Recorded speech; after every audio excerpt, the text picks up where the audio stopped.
Okay, buzzword alert. You've probably heard generative engine optimization thrown around, and maybe you smiled and nodded, but deep down you were like, what the hell does that actually mean? You're not alone, because today I'm going to explain generative engine optimization, or GEO, like you're 5. Let's rewind. You used to ask Google a question, and then Google gave you like 10 blue links. You clicked 1, maybe 2, you scrolled, you got annoyed, you went back. Maybe you found your answer, but maybe you didn't. And trying to get your website to rank higher on those 10 blue links, that was search engine optimization. But now, search is changing. So when you ask ChatGPT or Perplexity or Google's AI, like what's the best stroller for twins under $300, you don't get a list, you get a generated answer.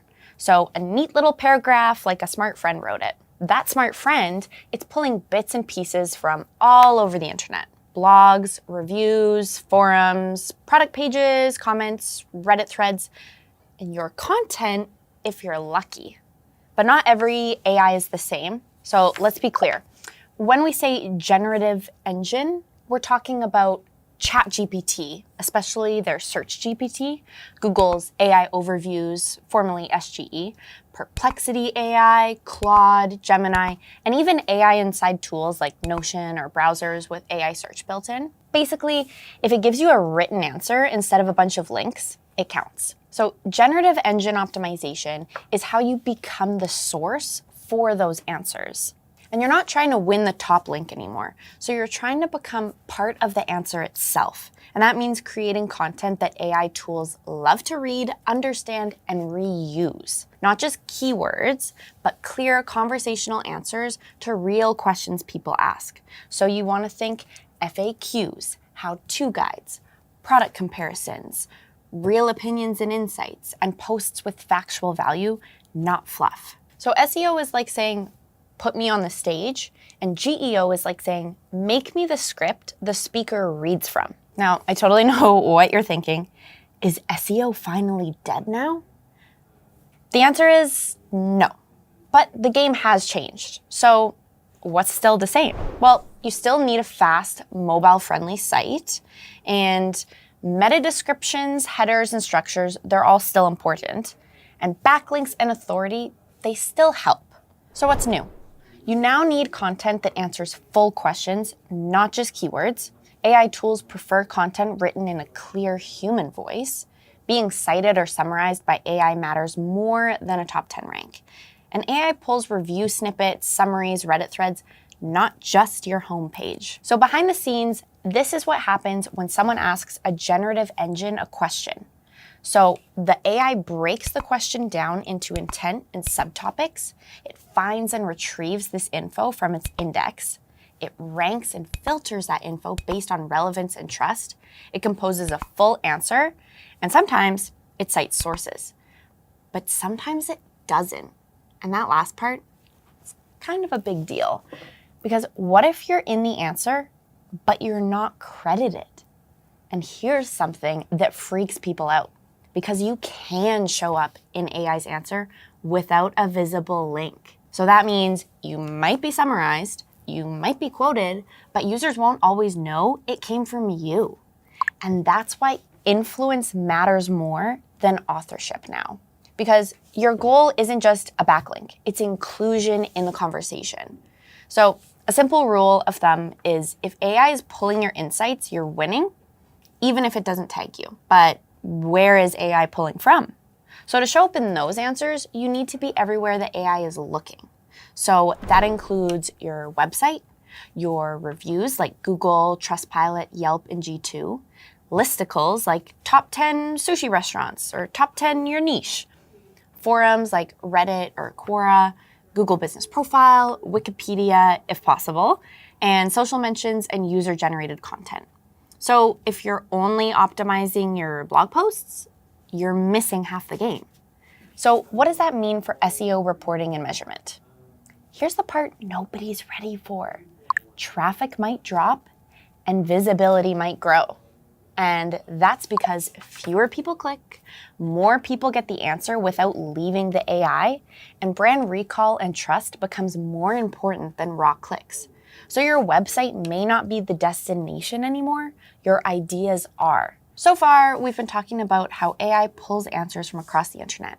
But what about local businesses? So if someone asks ChatGPT or Gemini, like, best pizza place near me or affordable plumber in Dallas that works weekends, AI isn't just guessing, it's scanning local signals. So here's what matters most in local GEO.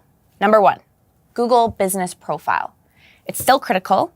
So AI engines scrape info from your listing, so that's like your reviews, your hours, your services, your photos, even the Q&As on there.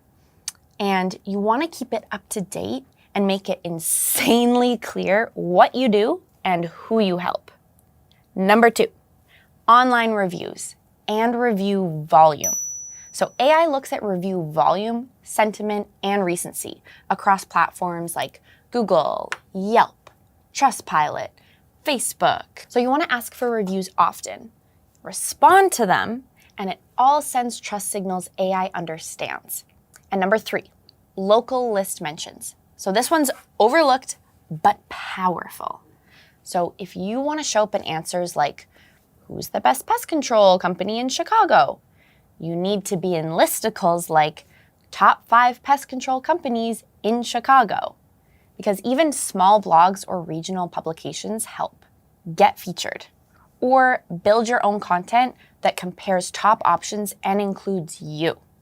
And number 4, local authority and consistency. So you want to make sure your business info is consistent everywhere, like your name, address, and phone number, or your NAP data, your categories and keywords, website links, and services offered.